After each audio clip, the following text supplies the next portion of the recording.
Hello, boys and girls. I hope many of you remember me. My name is Dr. Egloff, and I was the principal at Stead Elementary for 5 years. I am now the principal at another school opening in Cold Springs next year. I miss you, and I miss the teachers and the staff, everybody at Stead. I hope you guys are doing well. I am lucky enough to be able to read a story to you today, and this is a story that I found that I really like. It speaks about friendship, family, and compassion. So as I read the story to you, I want you to listen for friendship, family, and compassion. The name of the story is The Goblin and the Empty Chair. It's by Mem Fox, who is one of my favorite authors, and then it's illustrated by Leo and Diane Dillon. I think they did a fabulous job illustrating this book. So here we go. Remember what you're listening for. Ooh. In a time long past, in a land far away, there lived a goblin who had once seen himself reflected in a still pond.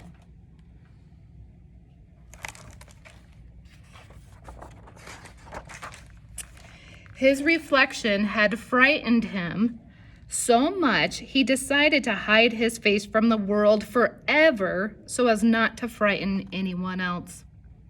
You could see he looked sad. He kept himself to himself, took care not to be seen, and spent many years alone.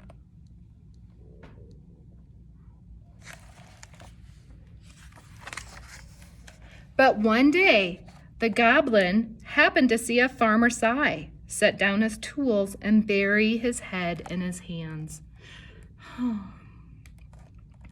That night, the goblin went to work. He dug where digging was needed. He chopped where chopping was needed. And painted where painting was needed. He was careful not to be seen. You can see him painting. But in spite of his care, the goblin was seen. The farmer, who was unable to sleep, stared out into the dark and watched without a word.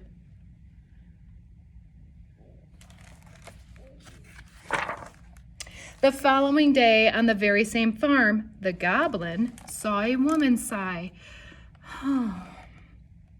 set down her pail, and bury her head in her hands. That night, the goblin went to work. He watered where watering was needed. He planted where planting was needed. You could see where he's planting. He pruned where pruning was needed and was careful not to be seen.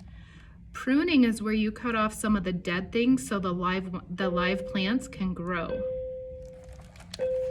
But in spite of his care, the goblin was seen. The woman, unable to sleep, stared out into the dark and watched without a word. Make sure you can see it.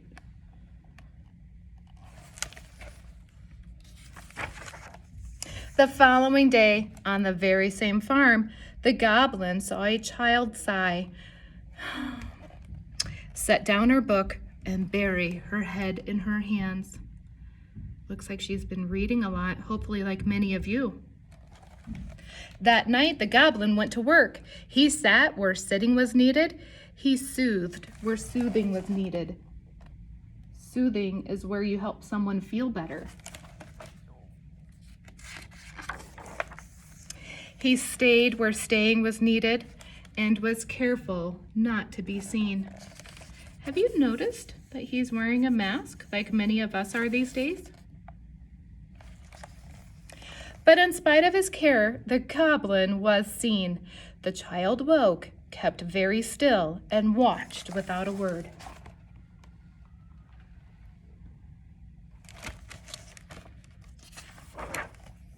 In the morning, the child, the woman, and the farmer sat silent at their table, staring at the chair that had been empty all winter.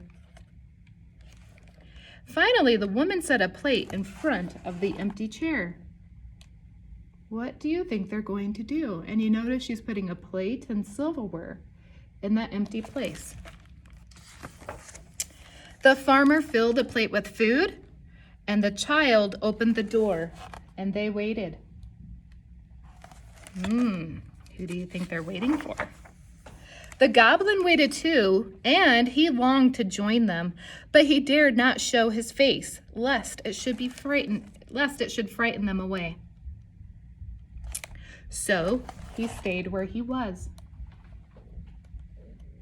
You can see he's watching them, and they're hoping maybe he'll show up. At last the farmer sighed and rose from his chair without a word. The woman followed, and the child made to follow as well. "Wait," said the goblin. "Wait." Oh, you see him going in the door up there? So the farmer and the woman and the child sat down again, and the goblin came and sat at the empty chair. They looked at one another and smiled.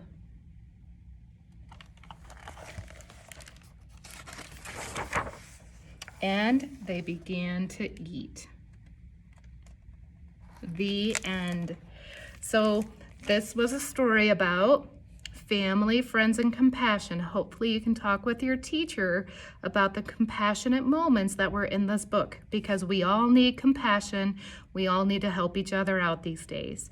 Hope you have a wonderful day. I miss you.